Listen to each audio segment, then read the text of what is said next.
अब जैसे आप यहां आते हो, अपनी पद, अपनी ताकत, अपनी ऊंची जाति, सम्मान, पद, इसको भूल के आया करो, यहां मत लेके आया करो। ये बीमारी है, ये तो रोग है भयंकर इस जीव के लिए। यहां तो एक दास बनकर आओ, जैसे बच्चा विद्यालय में। खुद भगवान भी प्रमाण देते हैं, चारों युग में मेरे संत पुकारे, कूक कहा हम हेल रे, हीरे माणिक मोती बरसे, ये जग चुगता ढेल रे। चारों युगों में मालिक आते हैं, चारों युगों में यही सूक्ष्म वेद की वाणी बोलते हैं जो दास आज आपको सुना रहा है।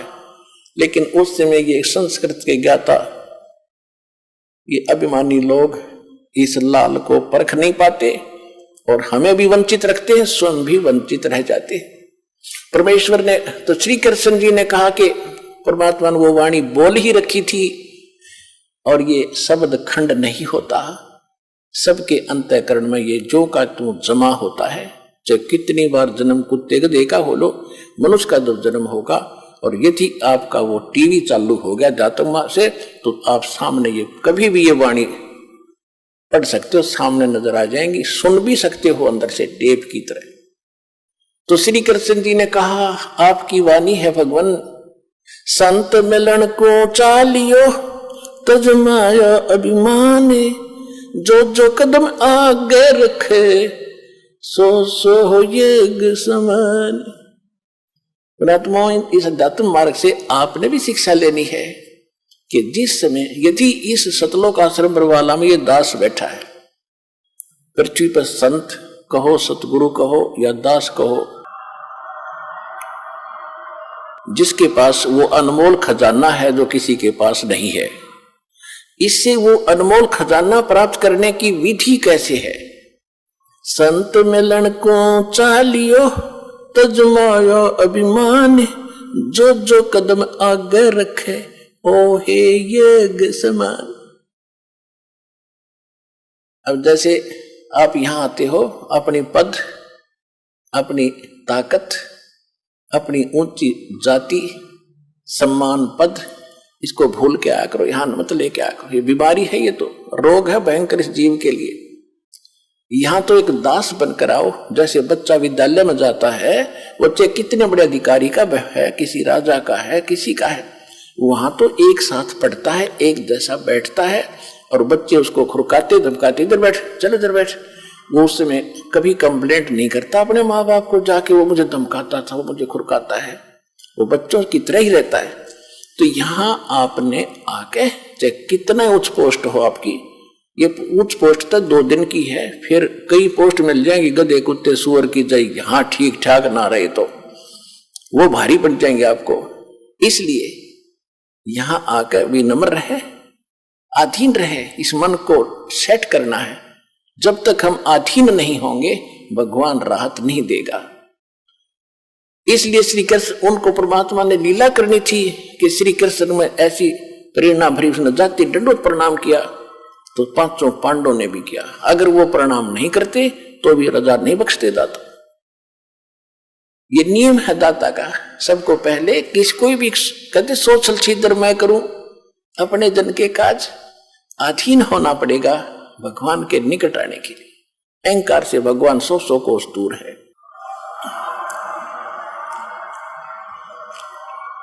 तो श्री कृष्ण जी ने कहा कि आप ही का वचन है भगवान, संत मिलन को चालियो तजमाया अभिमान, और जो जो कदम आगे रखे ओ हे एक समान। यानी इस प्रकार आने वाले भक्त को इस सतलोक आश्रम बरवाला में वही पुण्य मिलेगा जहां से आप चले हो, कहीं से चले हो। और कदम बोला मालिक ने ऐसे, चाहे आप ट्रेन में आए हो, चाहे आप किसी चीज में आए हो, वहां से यहां तक के कदम नाप देगा आपके, और उतने ही यज्ञ का पुण्य आपके अकाउंट में लिख देगा, जो यहां बिल्कुल मर्यादा में रहेंगे आकर के।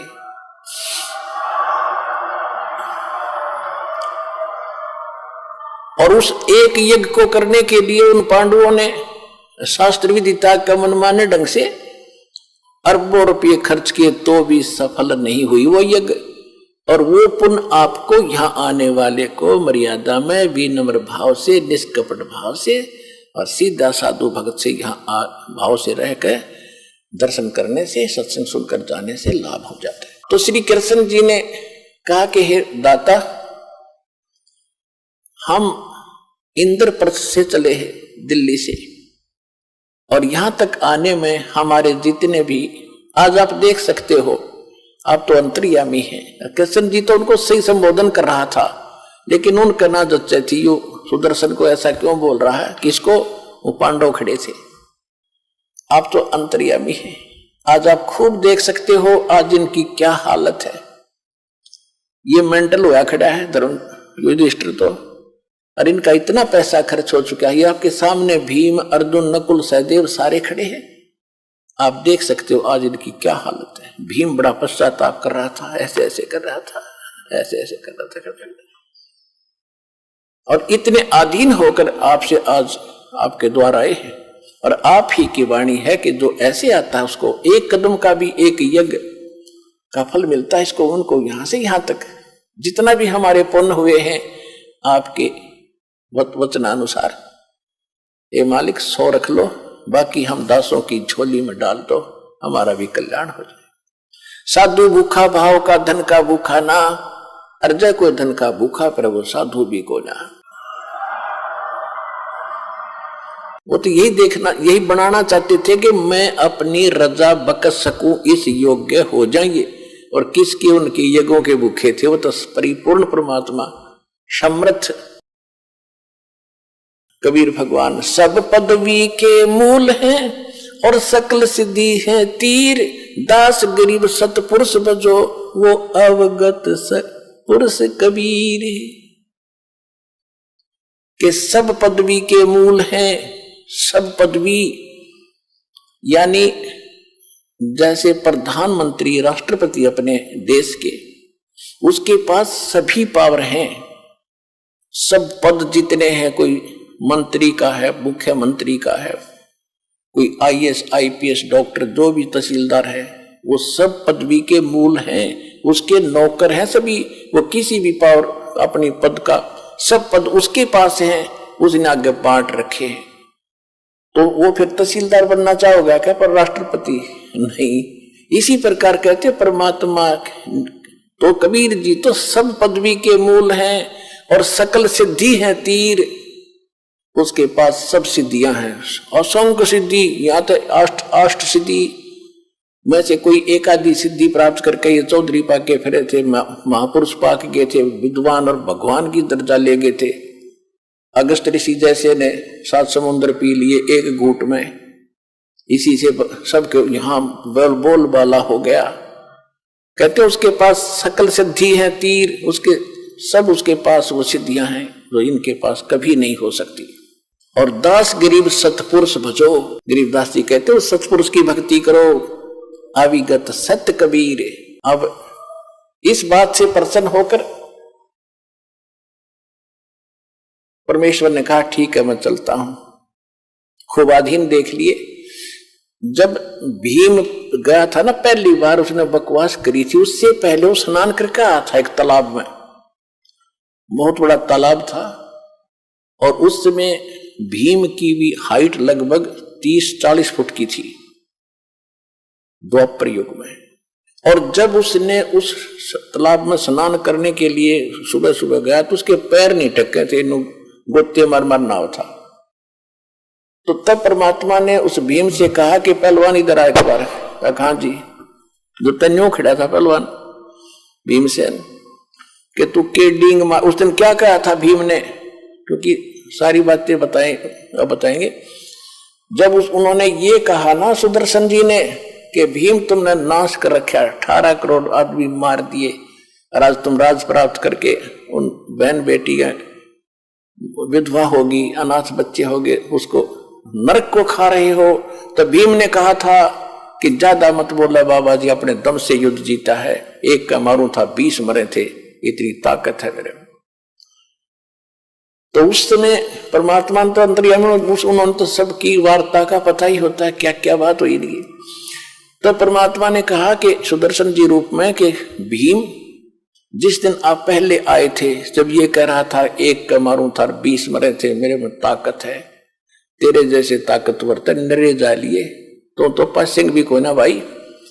जिस दिन आप यहां आए थे और उस तालाब में स्नान करके आए थे कहीं, कहां जी, उस तालाब, वो तालाब बताऊं कौन था? वो कुंभकर्ण का यू खोपड़ी थी ऊपर ऊपर की, या कटोरी सी, जो वहां पड़ी थी और पानी से भरी हुई थी काफी वर्षों से। वो स्वच्छ जल है उसमें। वो तो कुंभकर्ण का यू इतना हिस्सा था, खोपड़ी खोपड़ी, यू कटोरा सा। बाकी कितना होगा ना सोच ले पहलवान, तेरी क्या औकात है उसके सामने। उसके जोड़ में तो तू त्रेपा भी ना टेके थे उसकी खोपड़ी में। वो कितना ताकतवर, कितना बलशाली होगा। ये तो सारी सच्ची मान्यता का जी, होगा होगा जी, अवश्य होगा। जब नहीं, जब बताऊं तो ना सुना वो। तो पुण्यात्मा आप देख लो विचार करके, इन बातों में हमने नहीं आना है। संसार की कोई वो फलानी ताकत है, वो है, ये बकवाद है सारी। ताकत तो एक ही है मालिक की, उसके बाद सब झूठी है। सतलोक चले गए तो हमारा कल्याण है, नहीं तो यहाँ पर माटी नुए बनी रहेगी असंख्य जन्मों तक। तो परमात्मा बोले ठीक है पहलवान, अब चलते हैं तेरे वहां भंडारे में। ऐसे कर, ये मेरी खुट्टी ऊपर एक लकड़ी पे परमात्मा की माला थी, उसकी सुदर्शन जी की, या मनकों की माला, जिससे भजन करते, मंत्र करते हैं, लकड़ी की मनियों की। कहने लगा ये माला उतार, मैं लेके चलूंगा। भीम गया फटाफट, क्योंकि आज्ञाकारी हो गया था जब, तो कि ऐसे महापुरुष से हमारा काम बनेगा। माला उतारने लगा तो भीम ने सारी ताकत ला ली और न पसीना आ गया और शर्मा के नौका नो छोड़ के आ गया। तो परमेश्वर कहने लगे कि पहलवान रथ दे, जल्दी चल लेंगे। बोलना नहीं, एक लोग खड़ा हो गया आके, महाराज मेरे से नहीं उतरती। परमेश्वर ने ऐसे किया था हाथ, वह अपने आप उतर के उनके हाथ में आएगी।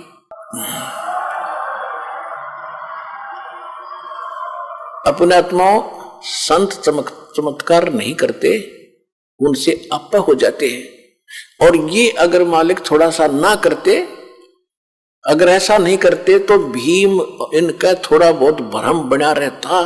तो वो तो एक ट्रेलर दिखाया था परमात्मा ने, ताकि इनका दिल डटा रहे, वहां तक इनका सब्र बना रहे। और फिर मालिक की वेशभूषा कैसी थी? जंगल में रहने वाले फटी पुराने कपड़े, धोती लपेट रखी, वो ऊपर रखे कपड़े उपड़े होते नहीं थे, और पैरों में बुआई फटी हुई, यानी मतलब जैसे काफी दिन स्नान हुए, गांव में ऐसे रहते हैं। इस वेशभूषा बैठे जाता, बाल बुढ़े हुए, छोटे छोटे दाढ़ी बढ़ रही, तो लेकर चल पड़े रथ में बैठा के। और वहां बैठे 33 करोड़ देवता, 88,080, 12 करोड़ ब्राह्मण, 9 नाथ 84 शब्द। और सभी जब उन्होंने देखा कि ये संत लाए हैं ये, और इससे कहते हैं कि ये शंख बजेगी, तो वो सभी जो उपस्थित थे, वो सभी देवता वगैरह, वो क्या कह रहे थे आपस में कि इनके पाप ही ज्यादा है भाई, ये तो इनको भोगने ही पड़ेंगे, ऐसे थोड़ा ठीक होते हैं। यानी अपने ऊपर दोष कोई नहीं लेता कि हमारा ब्यों तो नहीं इसको ठीक करने का, हमारे अभिमान है ये। तो जब उसको लेकर आए तो सभी ने अपने परने मुंह पर लाकर हंस रहे हैं कि ये बजाएगा इनका शंख, ये भी भ्रम मिट जाएगा इनका। अब श्री कृष्ण जी ने द्रौपदी जी से कहा कि द्रौपदी बहन, ये महापुरुष है जिससे तुम्हारा युग काम बनेगा। नहीं तो सबके, वो तो बहुत दुखी हो रहा था सारा परिवार, काम नौका नो, पैसे सारे खर्च लग हो गए और संकट निवारण हुआ नहीं। यो 3 ताप का कष्ट भी ना मिटा। प्रेत बाधा थी धर्मदास उसको, धर्मराज युधिष्ठिर को, और वो भी इतना हट्टी। तो द्रौपदी से कहा कि बहन ऐसे कर, श्री कृष्ण जी ने कहा कि बहन बढ़िया भोजन बना, ये महात्मा रोटी खाओगा, भोजन खाएगा तो शंख आपका काम पूरा होगा। और पूरी आत्माओं ऐसी सची थी में, और नहाकर धोकर स्वच्छ तरीके से बड़ा एक आइटम द्रौपदी ने अपने हाथों बनाया, कदे कोई नौकर गलती कर दे और महात्मा ने स्वादिष्ट ना लगे, क्योंकि ये ऋषि ऋषि देशी होया करे, ये ऋषि लोग थे, ये तो न सोच ले सर्प थे, सर्प विषैले, इनकी सेवा में थोड़ी सी कमी रह जाए श्राप दे दे, पुण्य तो दूर की बात है, पाप पहले दे दे। लेकिन साधु संत कभी श्राप नहीं देते, साधु संत श्राप नहीं देते, ये तो नकली लोग दिया करते। तो द्रौपदी ने भोजन बना के मैं बनाऊंगी, कहीं कोई त्रुटि ना रह जा किसी नमक मसाले में बनाने में। बना के भोजन नारी नारी आइटम, जलेबी न्यारी, कचौड़ी न्यारी, पकौड़ी अलग से, लाडू, दही बड़े, हलवा, पूरी, कचौरी सब बना के बड़े से थाल में कटोरियों में डाल के और महात्मा जी के सामने खुद परोसा। अब परमात्मा ने क्या किया, कटोरी तो न्यारी रख दी अलग अलग, उनमें से थोड़ा थोड़ा भोजन डाल लिया, सब आइटम ले लिए थोड़े थोड़े, भी मेहनत करी है बेटी ने, और थोड़ा थोड़ा इतना सा सारा डालकर थाली में इकट्ठा करने लग गया।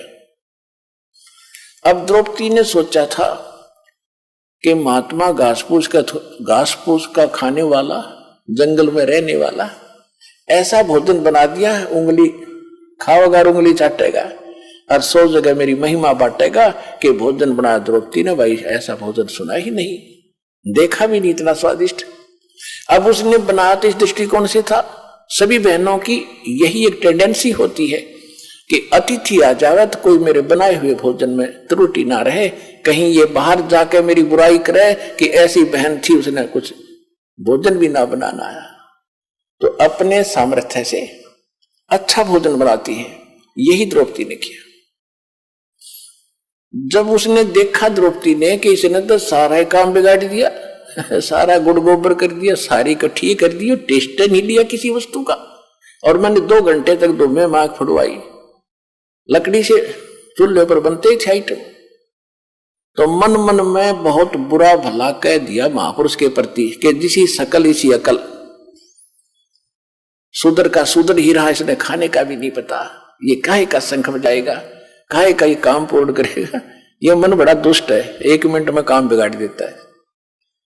अब वो तो अंतर्यामी थे, द्रौपदी में के बकवाद भारी है, अहंकार था उसके अंदर कि मैं राजा की रानी, मैंने खुद भोजन बनाया, राजेश ने ये क्या कर दिया, कोई खाने का भी नहीं पता इसको, मेरे को एक बार भी ना सराया।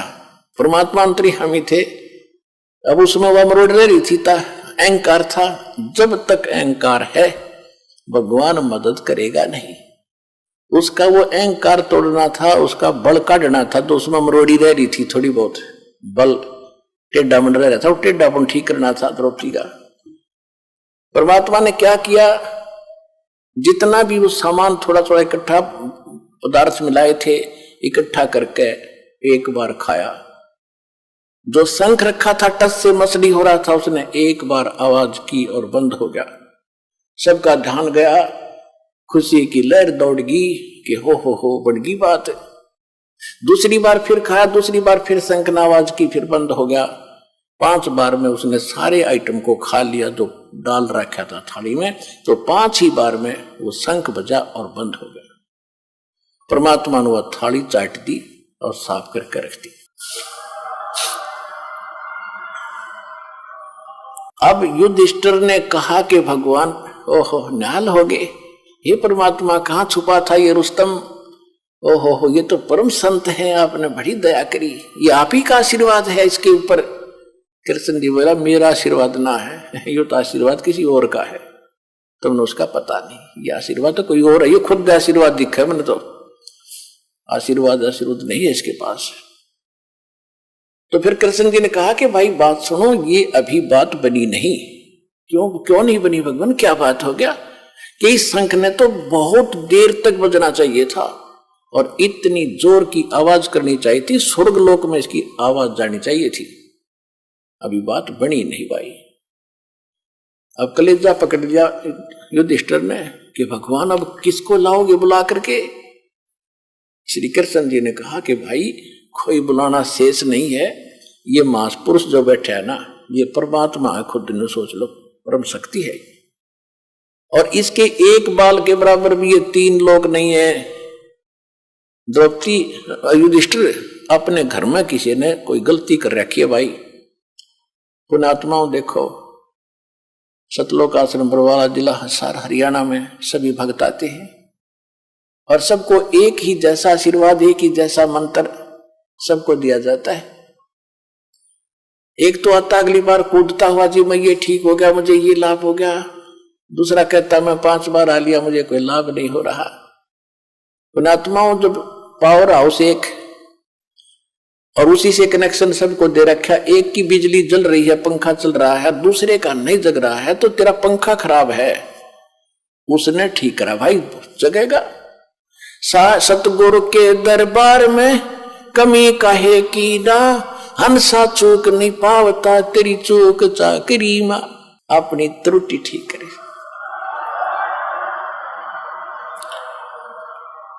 अपनी चूक ठीक करो, पावर तो ज्यों की त्यों है, आपको भी लाभ देगी। आपकी ये अग्रम मगरम खत्म ना होती। ये कैसे हो सकता है, ये कैसे हो सकता है, मतलब काफी दिन में सेट होगी। जब जिस दिन यह सेट हो जाएगी, Kabir is God nothing else, फिर देखना खेल दाता के। यही तो बात बिगड़ी पड़ी है। काल ने सबसे पहले ये नाश किया कि भगवान का नाम और निशान मिटा दूं और किसी को भगवान माने धक्के खाओ। अरदास के लिए सबसे बड़ी समस्या है कि मैं भगवान को भगवान सिद्ध करूं, हजारों प्रमाण दूं, जब जाके दिमाग में सेट होती है सचमुच कबीर इज गॉड। और जब तक ये विश्वास नहीं होगा वो लाभ मिले नहीं।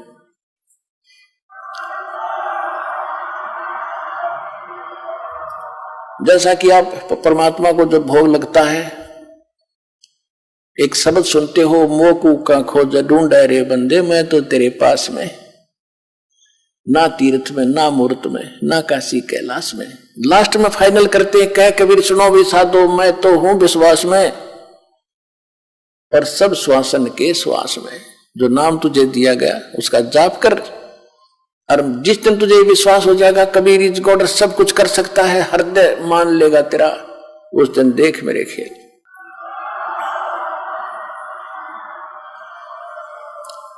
तो द्रौपदी के मन का दोष निकालना था। श्री कृष्ण जी ने कहा कि ये भगवान है खुद, और कोई अपने घर में त्रुटि है जिस कारण से लाइट नहीं आई, पावर आई नहीं, झपके मारगी 2 बार 5 बार झपके लगागी, बंद होगी। तब कृष्ण जी को पता था कि द्रौपदी घनी चौधर की भूखी है, कार्य है इसमें थोड़ा सा। द्रौपदी को बुला के, बहन सच्ची बताना, ये जब ये महात्मा रोटी खा रहा था, आपने इसके प्रति क्या विचार किए? कृष्ण जी भी देख रहे थे, द्रौपदी ने भी देखा थी, वो कभी नौकर थी कभी नौकर ऐसी बैठी बैठी, समझ गए थे कि अब काम बिगाड़ा तगी। तब उसने पूछा कि सच्ची बात बता, तूने क्या मन में सोचा इस महापुरुष के बारे में? इस महापुरुष बिना तुम्हारा काम नहीं होगा। तो इसने एक सुपथ सुधरी है क्या? इसको तो बाल्मीक समझती है। इसके एक बाल के बराबर भी 3 लोग नहीं, इतनी ताकत है इस महापुरुष के अंदर।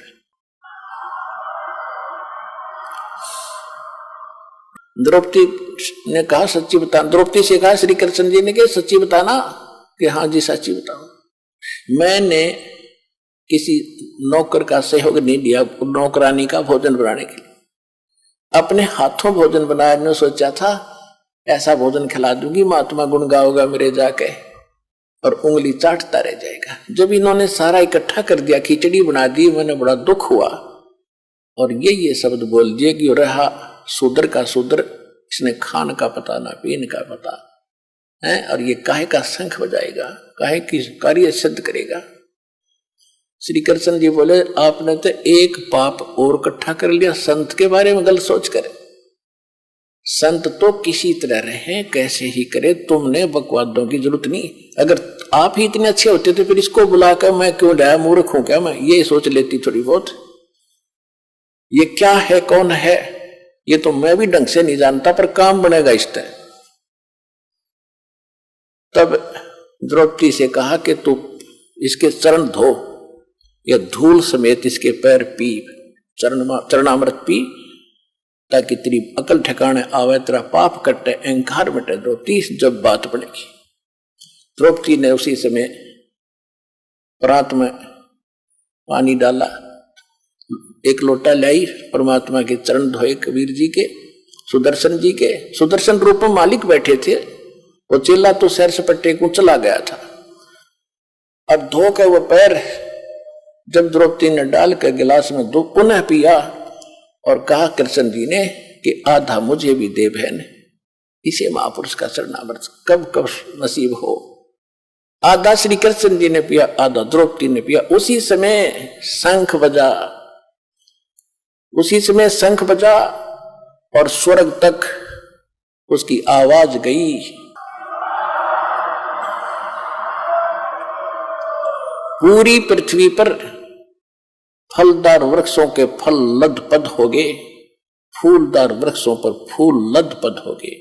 पूरा बसंत सा छा गया उस पूरी पृथ्वी के ऊपर और बाहर सी आ गई उस परमात्मा की कृपा से।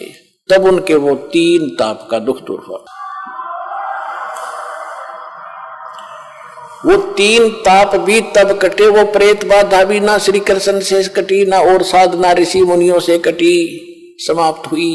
वो संकट भी परमेश्वर कबीर जी के उस शक्ति से, विधि से वो हुआ। तो पुण्यात्मा यहां जो आते हो आप, यहां वो साधना है जो सुदर्शन जी करते थे और भगवान बताते थे, और उसी साधना से मालिक ने कितनी संकट टाले थे। तो यहां जो आप साधना कर रहे हो, आ रहे हो, आपके ये 3 ताप भी कबीर परमात्मा यहां करेगा, इस विधि से करेगा, सारे ठीक होंगे।